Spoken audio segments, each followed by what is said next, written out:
This is Terry Cleaver here reporting for Dover Community Radio. Today is Friday the 8th of June and I'm here at the Dover Discovery Centre at the Volunteer Fair. Here with me I have... My name is Brian Flood. I'm one of the trustees of the Dover Transport Museum. And what are you down here doing today, Brian? Well, we're advertising ourselves and the sort of opportunities that are open for volunteers to come and help us out at the museum.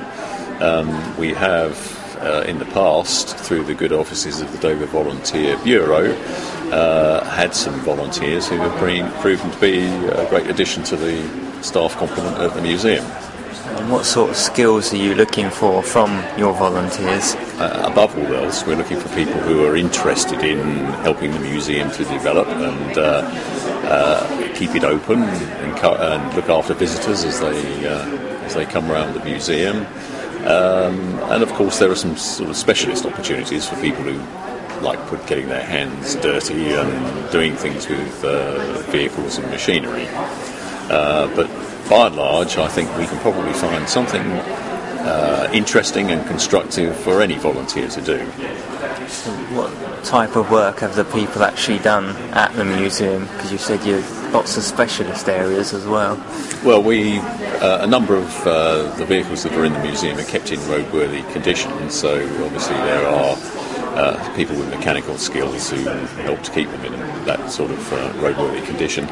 But the exhibits in the museum themselves are displayed in sort of real-life situations. We have shop fronts against which the cars are displayed, and obviously the shops and the contents of the shops have to be kept in good order.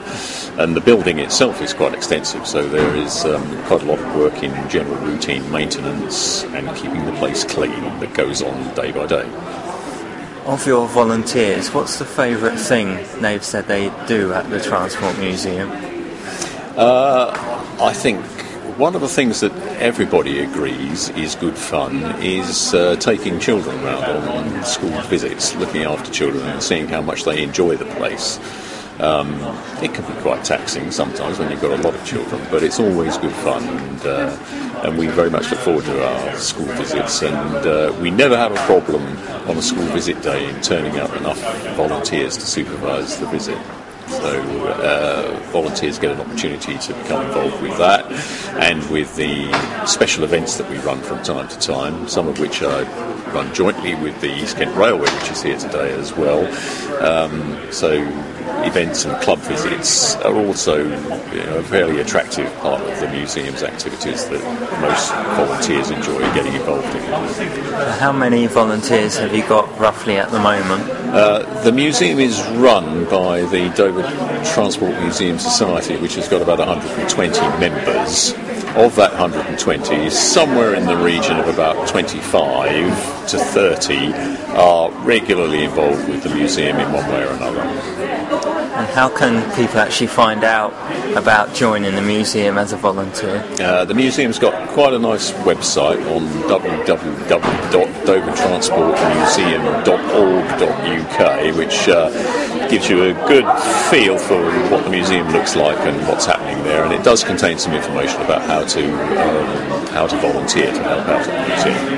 That's great. And finally, what has the feedback been like today for you attending this exhibition down here? Everybody who walks past our stand is interested. That's brilliant. And well, partly because we've got some wonderful pictures here of what you can see in the museum, and it's always good for us to have an opportunity to stimulate a bit more interest, and so we're very glad to be here today. Thank you very much, Brian. We wish you luck with finding many more volunteers. Thank you very much. Thank you. Keep in touch with DCR. Email the studio now on studio@dovercommunityradio.co.uk. Don't forget, you can find us on Facebook by searching Dover Community Radio or on Twitter at twitter.com/DoverCR. Keep in touch with the channel you want to listen to.